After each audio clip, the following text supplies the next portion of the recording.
check. Microphone, check. We coming back with the stage. We got Dennis Great Day, Jonson on the stage. You know what coming down, just a little bit. Turn it up.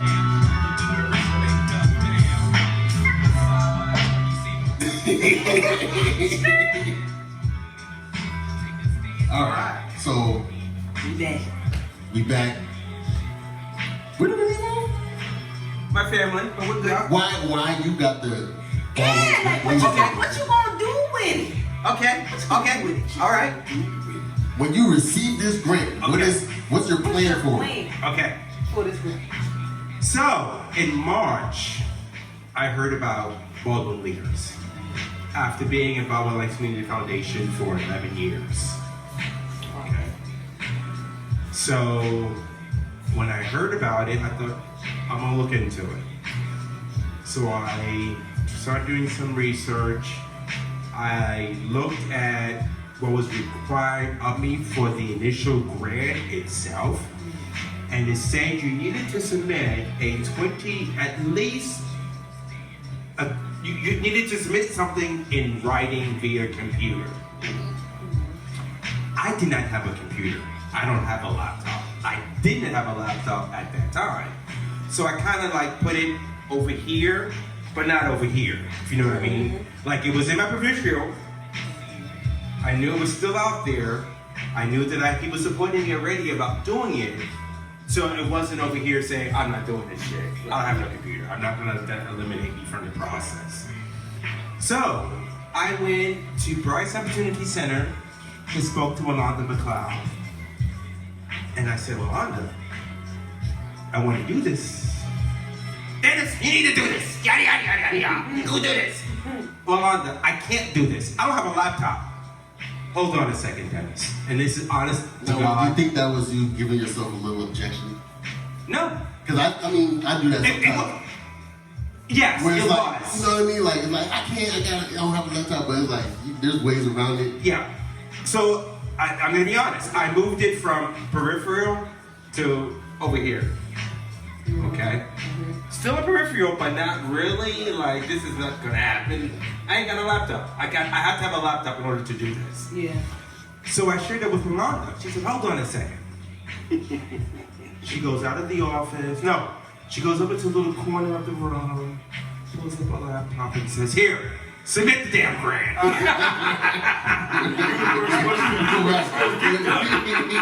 Quick segue. Is your grandma still with us? Grandma's gone. Grandma's been gone almost. Chelsea is. Put that in the atmosphere, Gracie. Grandma and ancestors. No, it's all good. In your lap. It was like. Nope.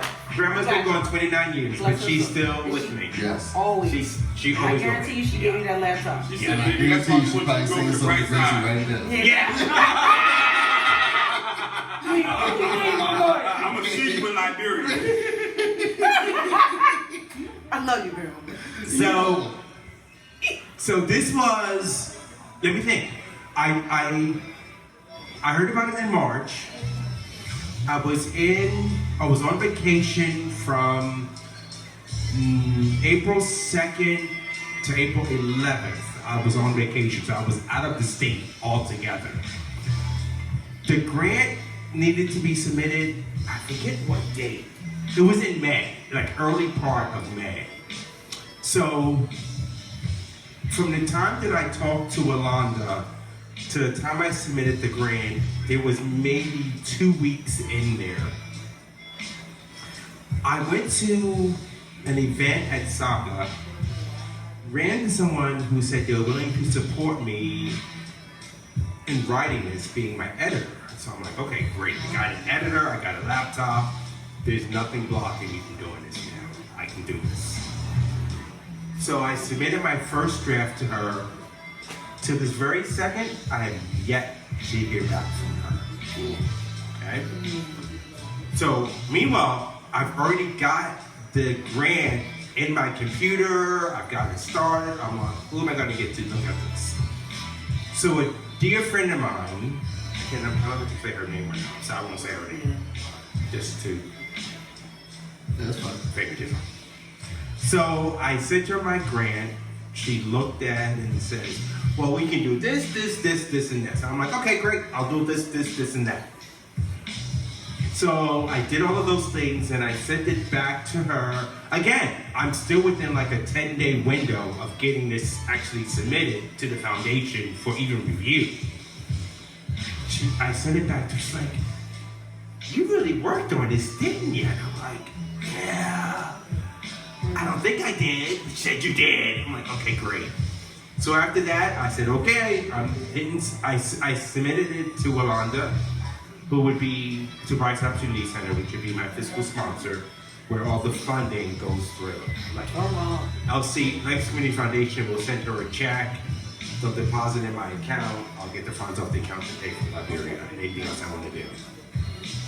The funny thing about this whole thing is there is nothing on this computer. Literally nothing. I had to download email.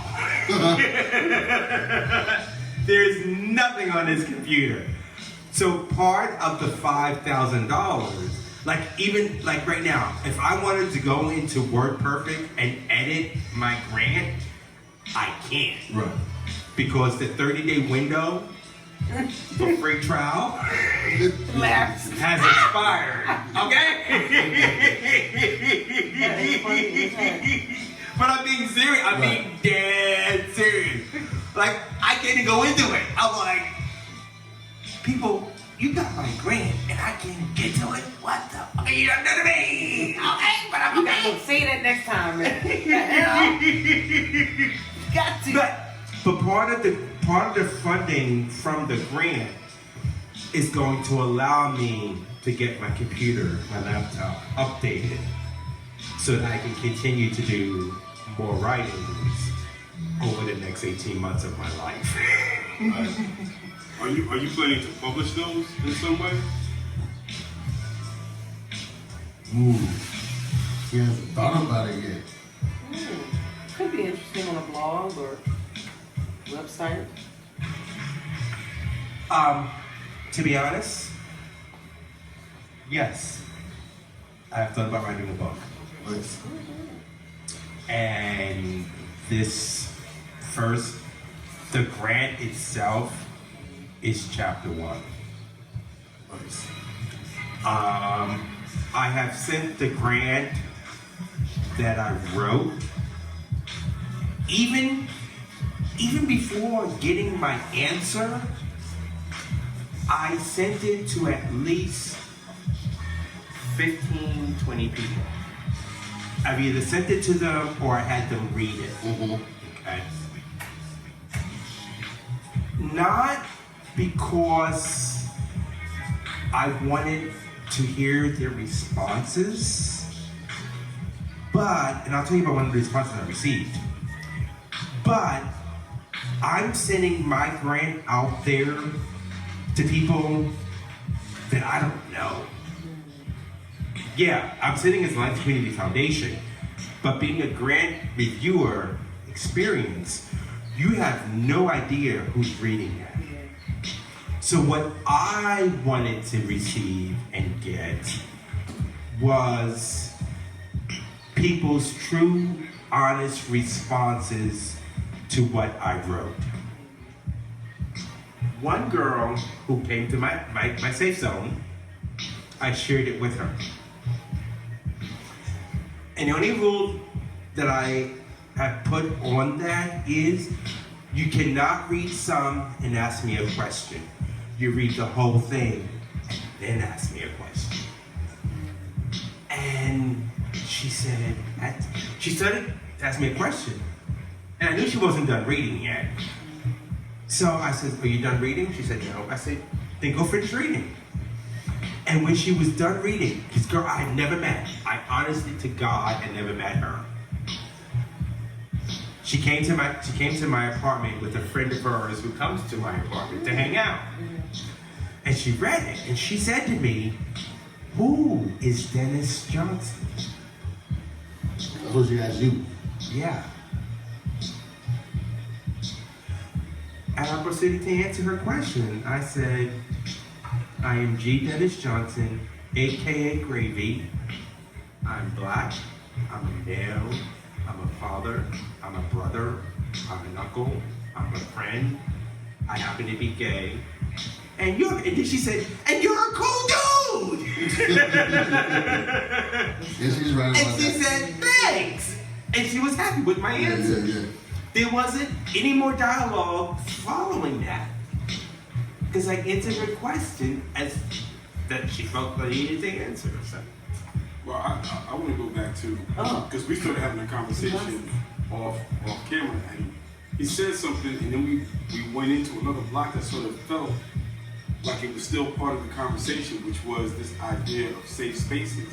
Okay. And it was, for me, listening to his background, it's like we go through this whole thing in our mind trying to create or fabricate safe spaces where if you genuinely just love people, like if you just take care of people, if you just have concern for people, you don't have to make a safe space. I agree. Be the safe space that you want to create. Be the vibe you want to feel, type vibe, like accessibility. Because people get caught up with this whole safe space zone type vibe. It's like, but if it's safe for you, is it accessible to me? You know what I'm saying? Because it might not be accessible to me, and you're calling it safe, but like I'm being harmed all over the place. Yeah, I agree with that.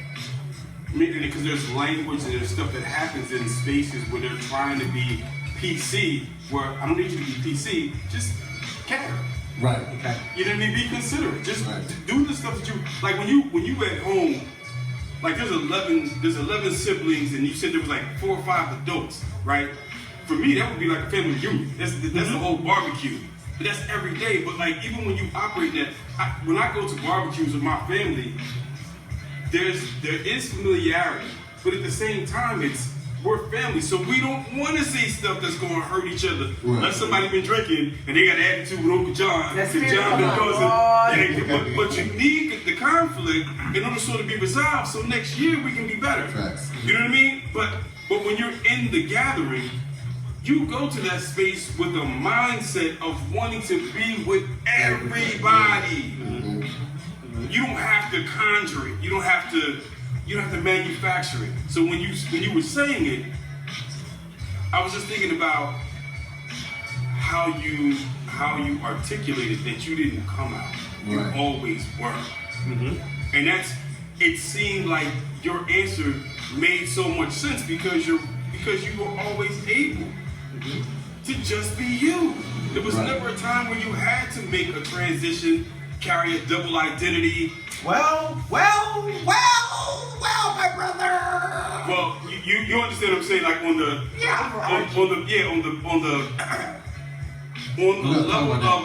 level of when you're with your family, when you're at home. Like I'm not talking about corporate spaces. Okay. Or even personally, because you are still on your personal journey, regardless of what other people think or know or whatever. You know what I mean? So. Okay.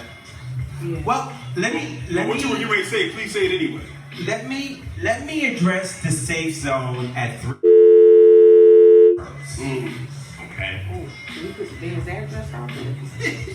We can bring it out. Oh, I mean, I'll beep it out. I was like, damn. Oh, I ain't worried about that. No, But bleep it out. We'll beep it out. Oh, I didn't think. Oh, yeah, like that. Yeah, it's like on there.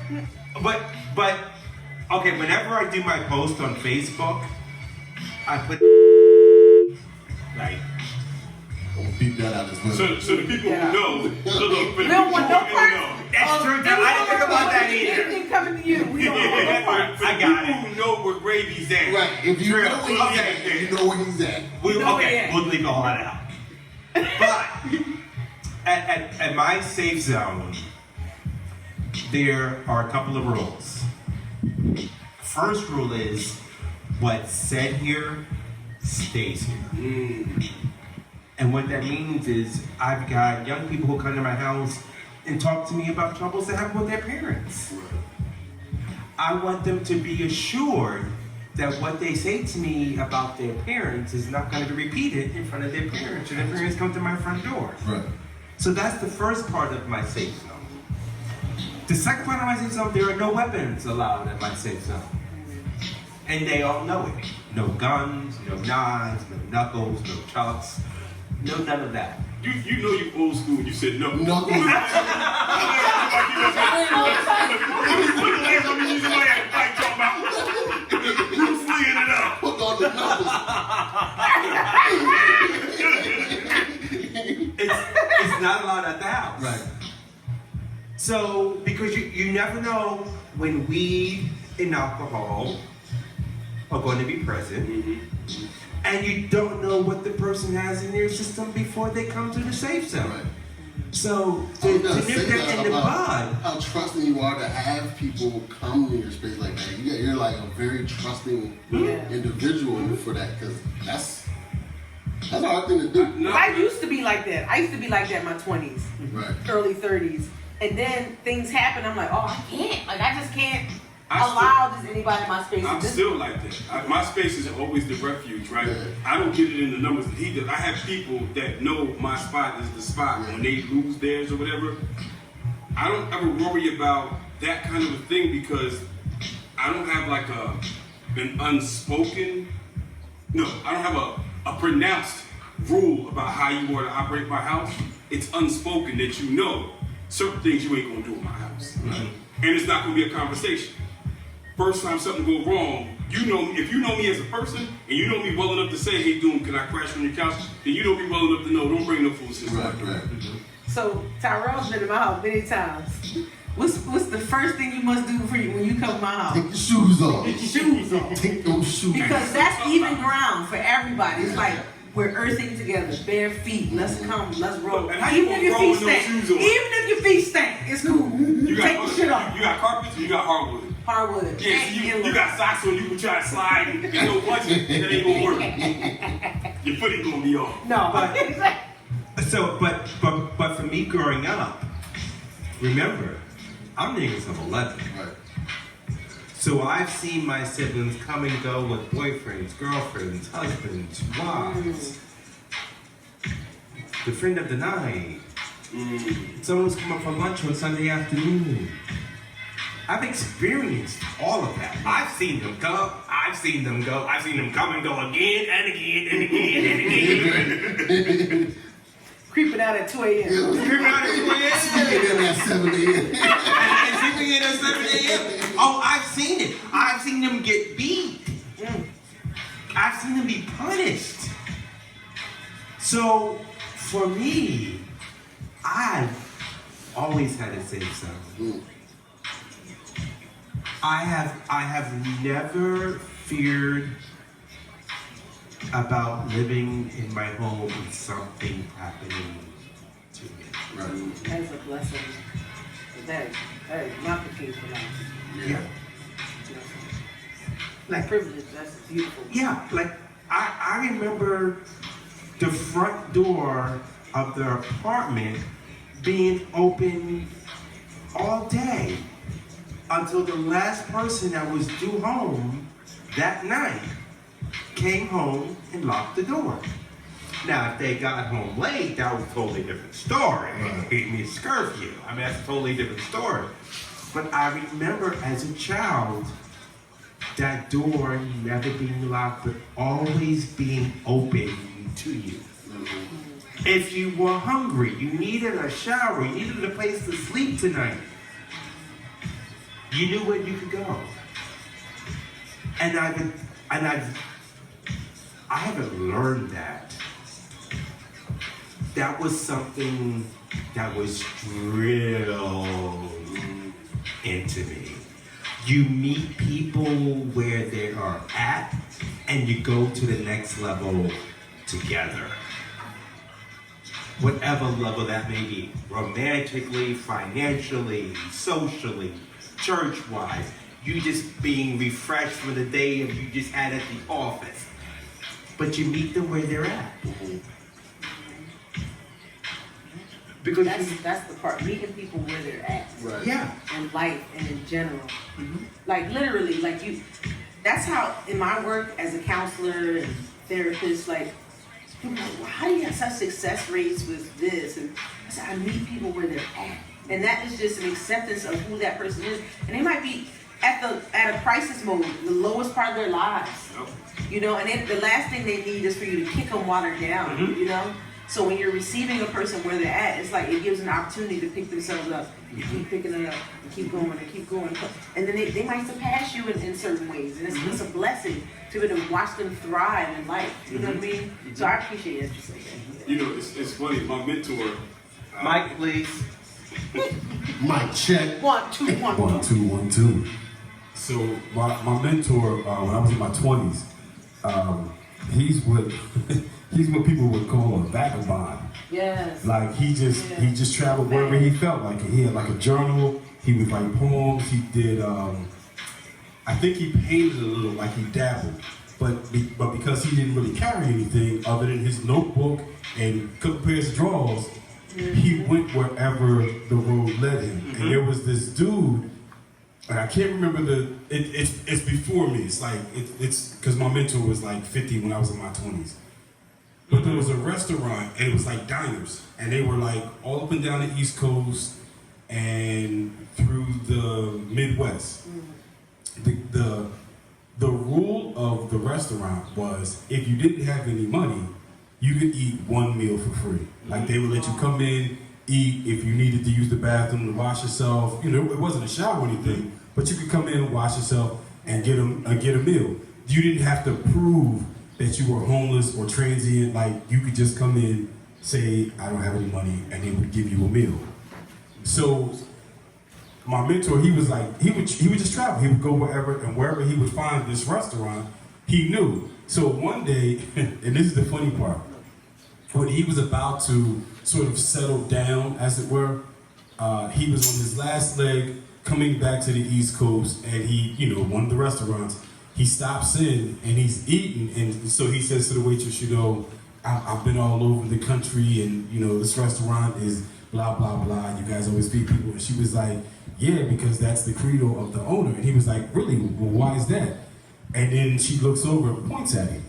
The dude who owned all of these diners was like sitting there eating. Yeah. So she goes over and tells him that, you know, my mentor's there eating for free. So he tells him to come over. So he comes over, he's like, hey, did you get enough? He was like, yeah. He said, hey, bring us some pies and some coffee. You drink coffee? He was like, yeah, I drink coffee. He's like, bring some coffee and some pie. So he's like, well, tell me where you been? Where have you been going?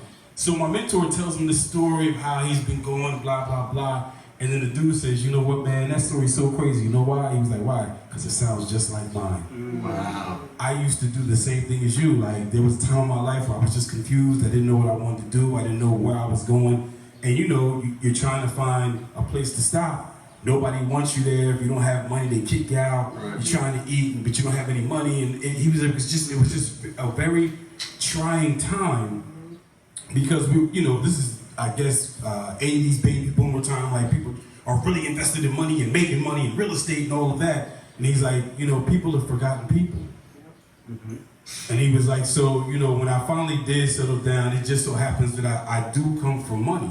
So, you know, I bought a little piece of land. I got this little diner. You know, I figured I would just try it. Yeah. So I tried it, and the business was doing pretty good, but it was doing well enough that, like, you know, I happened to be in there one day and somebody came in and they needed a meal. So we just gave them the meal. It wasn't no big deal. They didn't hurt our books. So he said after a while, because they were on like, the first one he had was like on an interstate. So they got a lot of people traveling, hitchhiking, hoboing on the train. Like there was a lot of people who would stop in. And prior to that, you know, the rules at most places, no shoot, no insurance, no service. Or if you ain't got no money, you got to keep it moving. And the fact that he would welcome them in, and then that became the philosophy of all of the businesses. Like in my mind, I'm thinking, you know, people sort of, I don't want to say we dismiss it, but that idea of hospitality. Mm-hmm. Like it's so sort of like underrated. Like it's those small kindnesses. Like when Dennis is talking about allowing people to come in and just take a shower and leave. They didn't ask to stay. They didn't ask for food. They just needed to wash their behind and keep it moving. And to have that, to know what's in the back of your mind, that like if I'm struggling, if I'm going through, I know if nothing else, I always got some place where I can go get clean. That's like, if you've ever been homeless, being clean is a huge deal. I understand. It's how you present to the world. It's how you feel about yourself. And then just who want to be dirty all the time? Right. But it's these small kindnesses, this idea of compassion, of like no matter what. Like I applaud you, Dennis. Like you deserve the grant and even more than that. Thank you. We're people Thank you. first, yo. We're people first. Let me That's beautiful. I love how you say it. Let me ask each of you a question, and I'm going to hand the mic to Gracie. But how do you feel on your birthday? I love my birthday. Absolutely love my birthday because I'm breathing again. I'm here on the day that I return to my solar return. Like I'm alive. And I remember first noticing my birthday. Like I was really young, you know what I mean? And I had an experience with my mom. Like she had lost a child. It was a traumatic, like miscarriage type vibe. And I remember her giving me the food stamps. She was like, you can have all the food stamps and you can get whatever you want. I could take the books. It had blood all over them. So I remember it was a month ago, I went to this store and this man he was a Chinese man. He was so sweet. He's like, is everything okay? And I was like, yeah, it just has a little, my mom had an accident. He's like, oh, okay. He's like, no, don't worry about the food stamps. He said, anything you want. And I said it was my birthday. He said, anything in the store you want, you get it. So my brother, he's like, and my brothers too? And he's like, yeah, everybody. So we went, he gave us bags. I got like 3 bags of like cakes, candy, ice cream, hugs. I was like, oh, like I was so happy that this person was so kind to me on my birthday. And I never forgot that. And I'm like, even at my lowest, like we're in a project, like it was a horrible experience. But this person uplifted me on my birthday and he acknowledged, like, no, everybody should have a good birthday. Every single person should have a good birthday. And I remember that. And I remember just waking up every birthday, always looking up, the sun was out, wherever. I'm like, it's my birthday. I'm alive.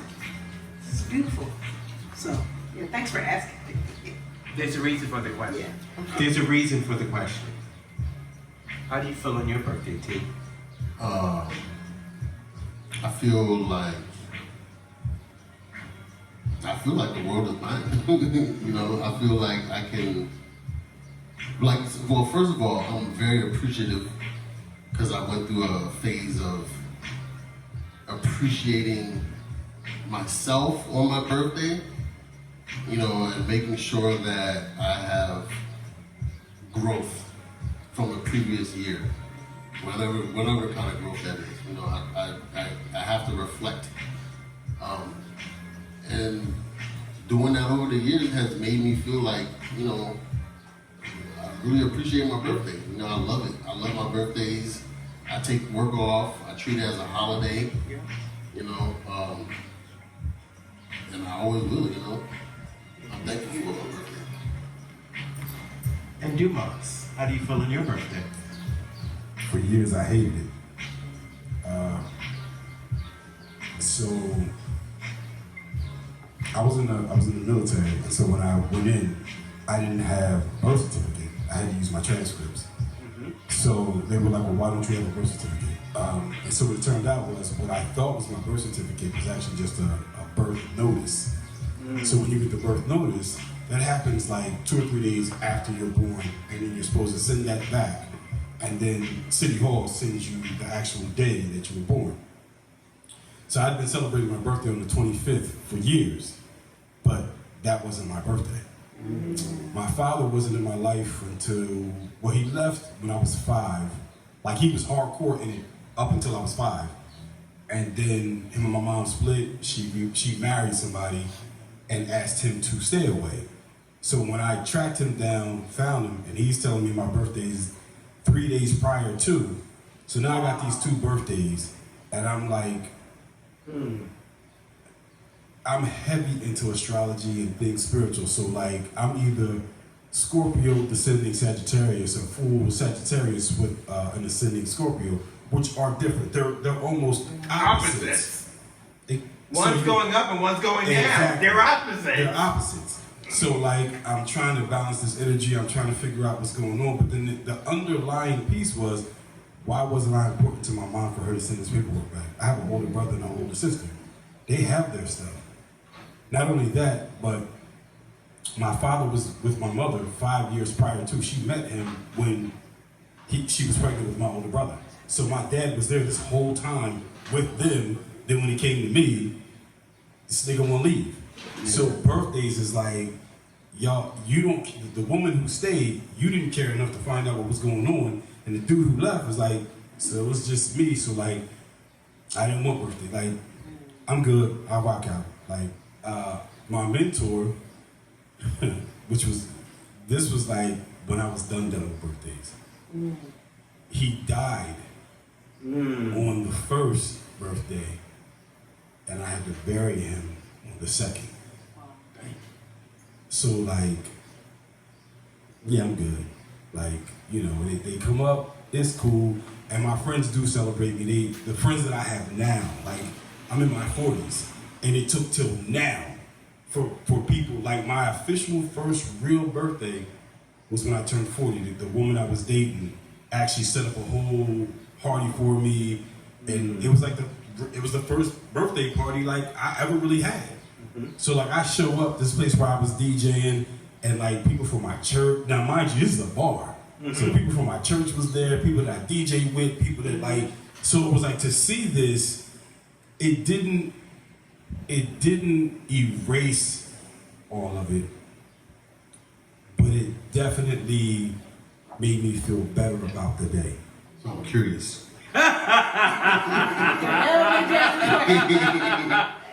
Okay.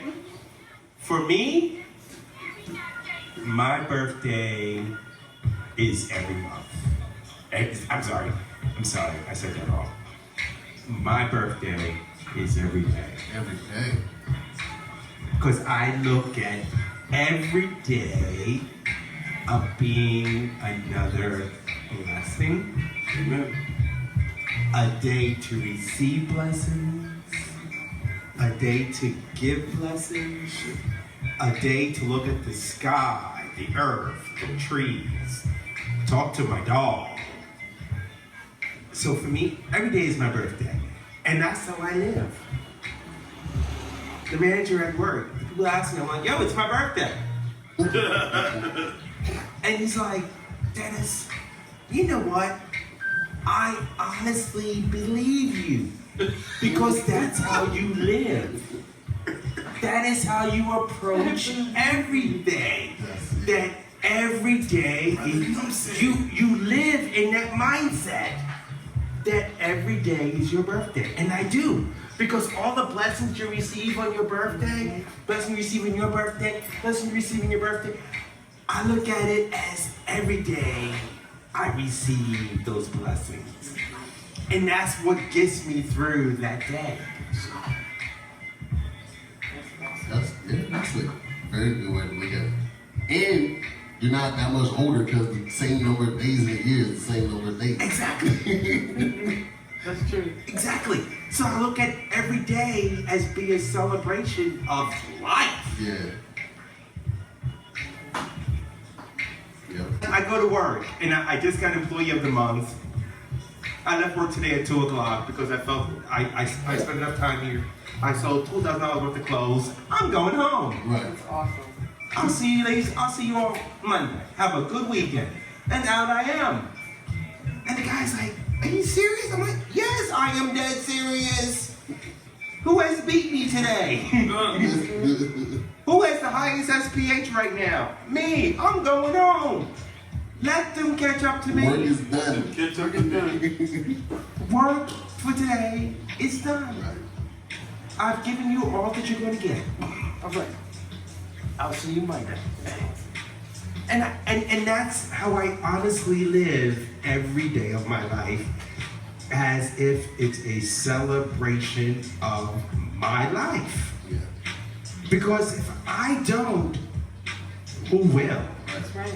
Nobody. Who So, will?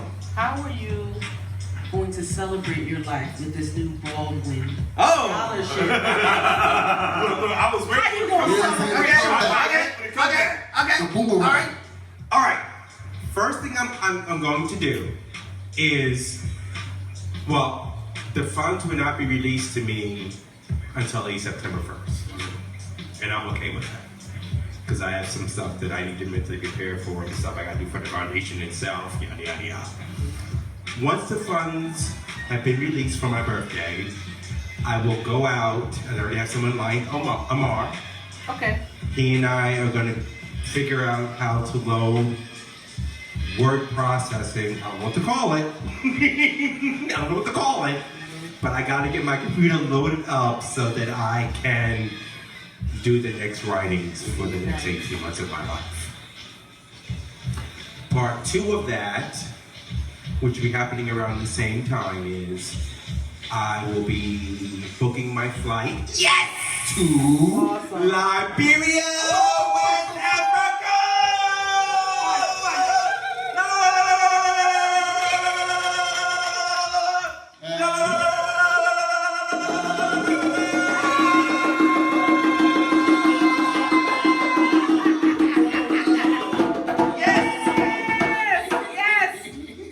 Yes! I will be booking my trip to Liberia, West Africa. Liberia, West Africa. My Yes. home. Yes! Incredible. That's awesome. Yes. That's awesome. Yes. Now, let me tell you a little bit about that, okay? Because everything that has happened in my life since getting back from vacation has literally been a roller coaster going up, okay? And I am still going up. How high I am right now, and I don't mean for marijuana, but how high I am right now, I can't tell you. I really can't tell you. Am I going to crash? Never going to happen. Not crash. No. Never going to happen. But it has been, seriously, since April, getting back from vacation, it had literally, everything has just gone up, up, up, up, up, up. I was driving to work, and something said to me, Dennis, you can go to Liberia, West Africa with Jerry. I said that to myself. I literally said that to myself. Not knowing whether or not I was going to get the grant, but I said to myself, you can go to Liberia, West Africa. So I text Jerry and I said, is Liberia trip still open? She said, well, for you, here we go. Here we go. Spoiled. Here we go. Spoiled. For you? That's a good one. But that's But again, I'm going up. right. Okay? So I'm not looking at it as being spoiled or anything like that. I honestly just said, is it still open? Right. And then that's what she said. For you, yes. And again, this is all within a 2-week time period of me getting back from vacation. And here we are. Wow. That's awesome. That is incredible. Mhm. Wow. We'll open it up for you. And I'm gonna cut it right there. All right. Peace.